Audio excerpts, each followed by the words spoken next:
1, 2, 3. That's Mayfair of a hotel, £2,000, please. Hello, on Bad Influence today, how board games like Monopoly are being given a digital dimension. Can I give you my get-out-of-jail-free card? No, cash only. All right, then. Our main review this week is Asterix on the SNES. One more.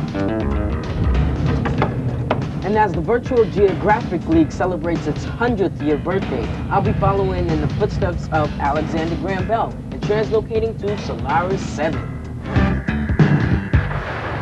But first, meet Mark Nyman, the world Scrabble champion. Hello. Hi. Welcome to Bad Influence. Thank you. We're going to set you a challenge now. This is the Amiga Scrabble program. Yeah. Do you feel confident?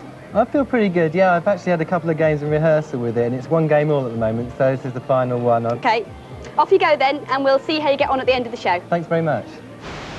Ertler, yes. Fertler. Hey! Hello, Scrotty Fertlers, or should that be Scrotty Scrabblers? Haha. Here's a few useful Scrabble words. Number 1, ruritate, which means to really irritate someone by rubbing them on their head. Number 2, blob wig, which is a person you just can't resist ruritating every time you see them.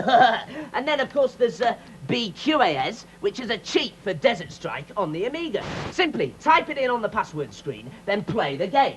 Then, when you run out of ammo, just press F10 once, and you'll get all your weapons back, and you'll be impervious to all rocket, bullet, and missile attacks. Like so. Oh, I almost forgot my favourite Scrabble word ever. You get rid of 2 Q's, 2 Z's, and 3 W's. Kazow! And it's the sound a keyboard makes when it smashes you in the face.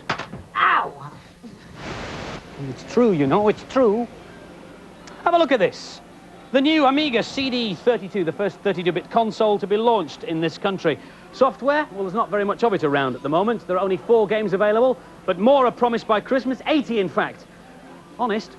Now, when you buy the console, you get all the usual bits and pieces, you get your mains adapter, etc., and you get this rather strange-shaped controller. Why it's this shape, I've no idea. It doesn't seem to improve playability. In fact, it's just a nuisance. You also get 2 games. You get a game called Oscar, and this one, Diggers, which is, well, it takes ages to get going, and then it's really slow, and it's sort of like Lemmings, but it's nowhere near as much fun. But amazing 32-bit games are coming, they promise us. This is called Rise of the Robots, a futuristic beat-em-up that makes full use of the machine's huge palette of over 16 million colours. And, like any CD system, it makes full use of CD-quality sound and CD-quality music. And as we've said so many times on this programme before, you get a better value of game for your money on CD than you do from a floppy or a cartridge. And that's because, of course, a CD can hold so much more information. This, I'm sure you'll recognise as James Pond Robocod. But on the CD32, this game has an amazing 140 levels. I only hope they've included level codes. The comic book character Asterix is pretty popular. He sold over 20 million books, has starred in his own series of animated films, and has even got his own theme park in France. Now he's starring in his own SNES game. The year is 50 BC. Obelix has been captured by the invading Roman army, so Asterix, with a little help from the canine dogmatics, has to go and get him back. Here's Adam in ancient Gaul. This is a kind of run-of-the-mill platform game that all the companies have been coming out with for quite a while. There's not a lot to it. All you're doing is picking up objects and smacking things, but it's a lot of levels so you can keep going for ages. You've got a pretty typical sequence here, lots of jumping around. If you look at the bottom of the screen here, Dogmatics bites the soldier, stopping him from attacking me, which is useful. As you can see here, there's a lot of jumping. That potion there makes it temporarily invincible, so you can charge through the enemy and smack them up without having to take any damage. That's another useful point. Unfortunately, you just get bored by the game. There's just all this jumping around and there's nothing to do. I mean, you just jump in here between clouds. What's the point? Here you have to jump on the boss back to avoid being damaged by the hedge. These coins here, when you have 100 of them, will give you an extra life. A rip-off move of Mario, which the game is desperately trying to be, but doesn't cut it at all.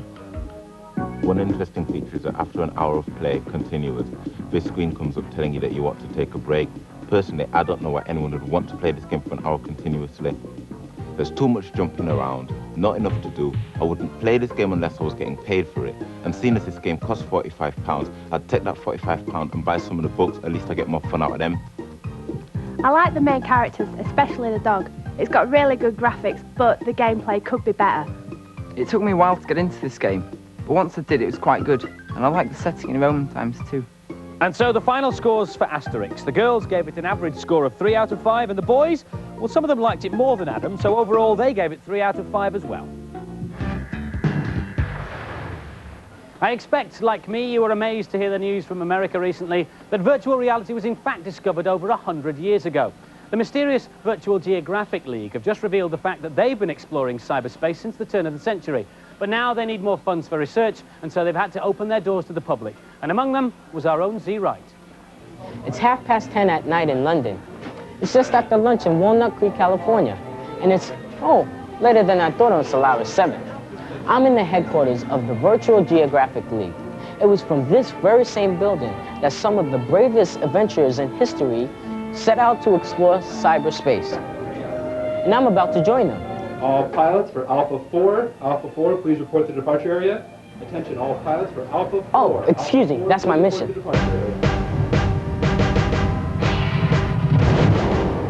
I've been translocated to the desert planet Solaris 7, and I'm in a 30-foot tall battle mech. I'm fighting 7 other mech warriors from all over the universe, and it's a battle to the death. My mech has an almost overwhelming array of armaments and systems, but it takes a lot of practice to control.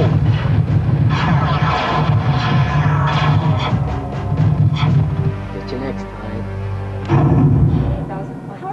After returning to Earth and the decontamination procedures, VGL pilots love to gather around the debriefing monitors and compare notes on tactics.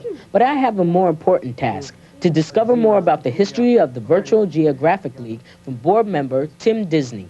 Most of the history of the Virtual Geographic League remains shrouded in mystery, but we do know a few things. Primarily that it was founded in 1895 by Alexander Graham Bell and Nikola Tesla with the goal of discovering and exploring other universes. Isn't it dangerous? Well, there have been a few incidents in the history of the League. The containment bay, you'll notice it's a heavily reinforced structure. That's for a reason. There have been a few episodes of unwanted hitchhikers making the journey back to Earth and some resulting mayhem. But we've really improved our safety standards, and in fact, we've only lost 11 pilots over the last 25 years of interdimensional travel. So we're quite proud of our safety record. In fact, I brought you here this operator's manual, and I suggest you pay very close attention to the regulations concerning safety in Chapter 6. Chapter 6. All pilots for Beta 6. Beta 6, please report to the departure area. Tim, that's my mission. I gotta go. Good luck, Z. Hey, don't forget, Chapter 6. My next translocation is to Mars, the Red Planet, in the year 2053. No pressure, it's just a Martian death race. On the Red Planet, I'll be flying in a dangerous hovercraft race with my fellow adventurers. Yeah, the lower to the ground you are, the faster you go. Taking the roles of enslaved or miners.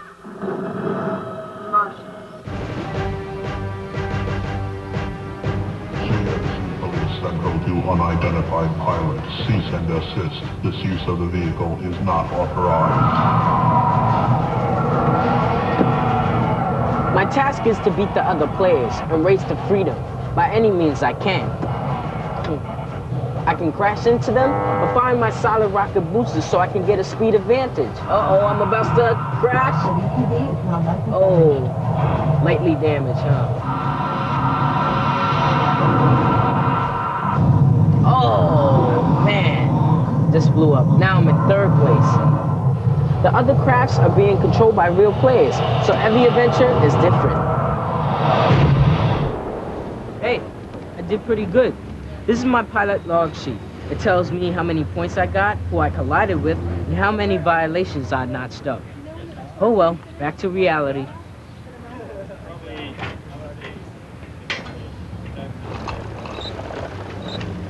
If you believe that, you'll believe anything. There are plans to set up virtual worlds in this country too, probably next year and probably in London.